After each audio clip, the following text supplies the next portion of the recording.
प्रविशायतं संज्ञायितं जगत् सर्वं। মনোময়দার কাছে যাব, মনোময়দার গান শুনবো পরে, কারণ আমাদের আরও রাউন্ড আছে, সেখানে গানের পালা থাকবে।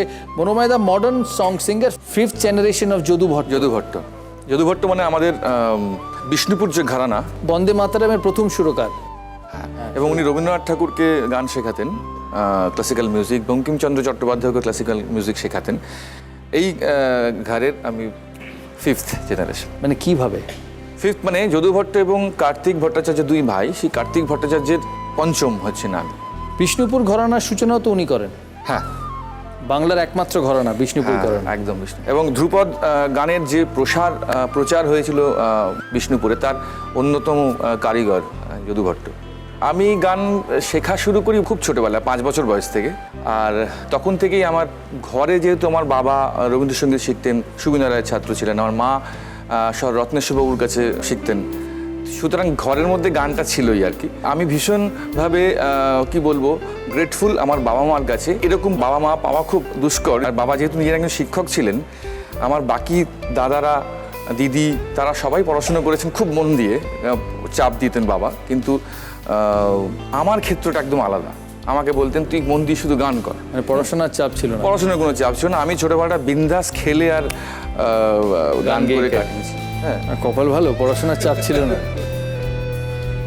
কত রানের প্রশ্ন করবো? 6 খেলি। 6 রানের প্রশ্ন।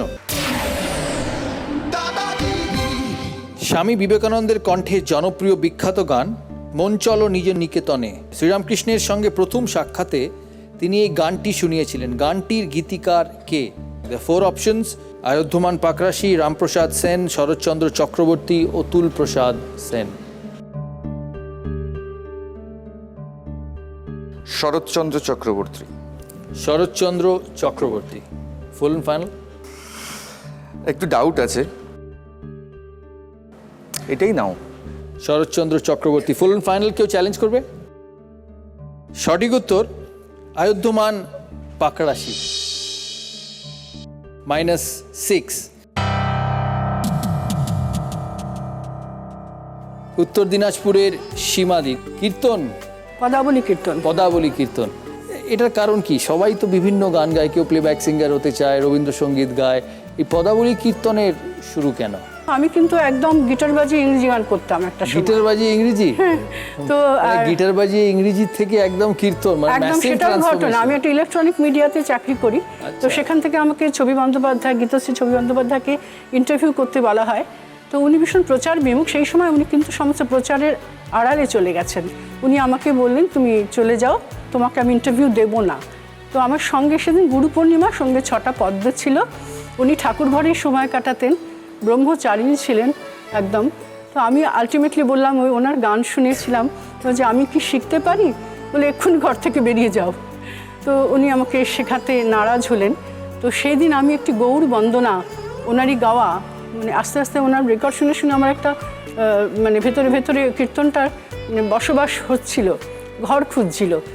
তো তারপরে সেটা শোনানোতে উনি একদম দু চোখে জল, আমার দিকে ফিরে বললেন আমি শেখাবো, কিন্তু আমি বেশিরভাগ সময় কঙ্খলে থাকি। কঙ্খল, ওখানে আনন্দময়ীমার আশ্রমে, উনি আনন্দময়ীমার একদম সাধিকা শিষ্যা।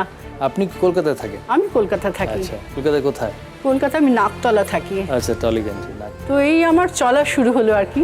আর পদাবলী কীর্তনে একটা শাস্ত্রীয় ঘরানা, সমস্ত কত রকমের রাগরাগিনী, তালের বৈচিত্র্য আছে, যে এটা মানে একটা জাজ মিউজিক থেকে কম গর্জাস নয়। কিন্তু যদিও ওটা সেভাবে মার্কেটিং পাইনি এখনও, কিন্তু আমার জার্নি, আমার লড়াই যে এটাকে আবার সুপ্রতিষ্ঠিত করব গানের মধ্যে। আমাদের অনেক অনেক শুভেচ্ছা রইল। ধন্যবাদ। 2 লাইন শুনি আপনার পদাবলী গান। আচ্ছা, আমি মাথুরের থেকে করছি, এটা ছবিটির ভীষণ প্রিয় ছিল।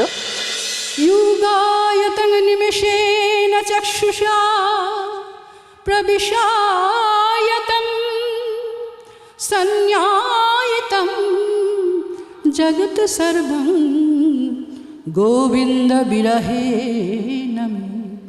अब मथुरापुर माधव गेला गोकुल मानिक को हरिमेला। শ্রীরাধা শ্রীকৃষ্ণের বিচ্ছেদ সহ্য করতে পারছেন না, অথচ বলছেন যে আমাকে কৃষ্ণের সঙ্গে বিচ্ছেদ কী করে হবে, আমার দেহ ভরে তোরা কৃষ্ণ নাম লিখে দে আমার মরণ দশায়, তবে আমি কৃষ্ণ বিচ্ছিন্ন হয়েও কৃষ্ণময়ী হয়ে থাকব। মরিব মরিব আমি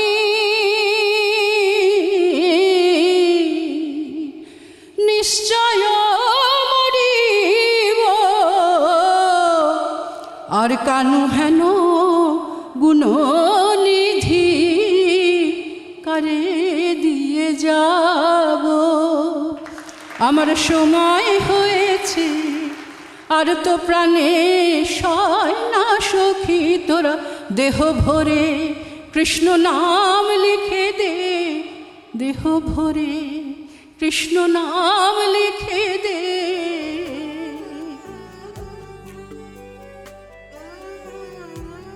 আমি তো গানের অত নাম জানি না, কিন্তু আমি এই পারফরমেন্স শুনেছি যেখানে গানের মধ্যে মধ্যে এক্সপ্লেন করতে হয়। হ্যাঁ, কীর্তনে আমি এটা শুনেছি, খুব ভালো। ছরণের প্রশ্ন করি। হ্যাঁ, প্রশ্ন, হরে রাম রাম রাম হরে হরে, হরে কৃষ্ণ কৃষ্ণ কৃষ্ণ হরে হরে, এই বিখ্যাত মহামন্ত্রটির উল্লেখ আমরা কালী সন্তরণ উপনিষদে পাই। এই উপনিষদ অনুযায়ী কে এই মন্ত্র প্রথম উচ্চারণ করেছিলেন? চারটে অপশন: সরস্বতী, মহেশ্বর, ব্রহ্মা, নারদ। মহেশ্বর। নেবো ফুল অ্যান্ড ফাইনাল? নিয়ে নিন। ফুল অ্যান্ড ফাইনাল। আপনি বলছেন মহেশ্বর, কেউ চ্যালেঞ্জ করবে? Any one to challenge? সঠিক উত্তর ব্রহ্মা। হ্যাঁ, নাদু ব্রহ্ম।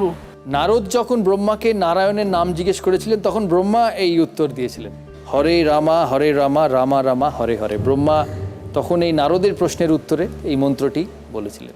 এটাকে জানলাম। মহামন্ত্র বলা হয়। জানলাম, মহানাম। মহানাম। -6। ইন্দ্রদীপ বাবু মিউজিক ডিরেক্টর, জলপাইগুড়ির হয়ে খেলবেন। উনি কলকাতার মানুষ, আপনারা সবাই জানেন। প্রচুর বিখ্যাত ছবিতে মিউজিক ডিরেকশন দিয়েছেন। সবচেয়ে ফেভারিট ছবি কোনটা?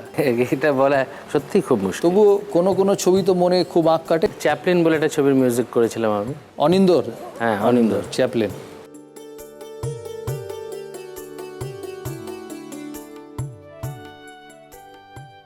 It's very close to my heart, Chaplin. 22শে শ্রাবণের ব্যাকগ্রাউন্ড করেছিলাম। 22শে শ্রাবণ ইজ ভেরি ক্লোজ। এই ইন্ডাস্ট্রিতে, এই প্রফেশনে প্রথম কিভাবে আসা? ওই বন্ধুদের সাথে আড্ডা মারা, সেখানেই কোনো বন্ধুর দাদা, সে এডিটর ছিল, সেখান থেকে সেই সময় রূপচাঁদ কুণ্ডু বলে একজন আর্ট ডিরেক্টর ছিলেন, সে একটা বিজ্ঞাপন করছিল, সেখান থেকে সে একটা বিজ্ঞাপনে অফার দিল। সেখান থেকে মহাদেব সি বলে একজন এডিটর ছিলেন, যিনি এখন দিল্লিতে শিফট করে গেছেন, তিনি তখন সিরিয়াল করছিলেন। এখান থেকে ডাক, এই করতে করতে করতে করতে করতে কোথায় 2 2 4 6 হয়ে গেছে। 4 6 যাক, তাহলে 6 হোক আজকে। 6 প্রশ্ন। সত্যজিৎ রায় পরিচালিত বিখ্যাত ছবি দেবীর সঙ্গীত পরিচালকের নাম কি? চারটে option: Satyajit Ray, Pandit Ravishankar, Ustad Ali Akbar Khan, Ustad Vilayat Khan. Ustad Ali Akbar Khan. Full and final? কেউ চ্যালেঞ্জ করবে? Any one to challenge? সঠিক উত্তর, it is Ustad Ali Akbar Khan. Yes, absolutely. 6 points, well played.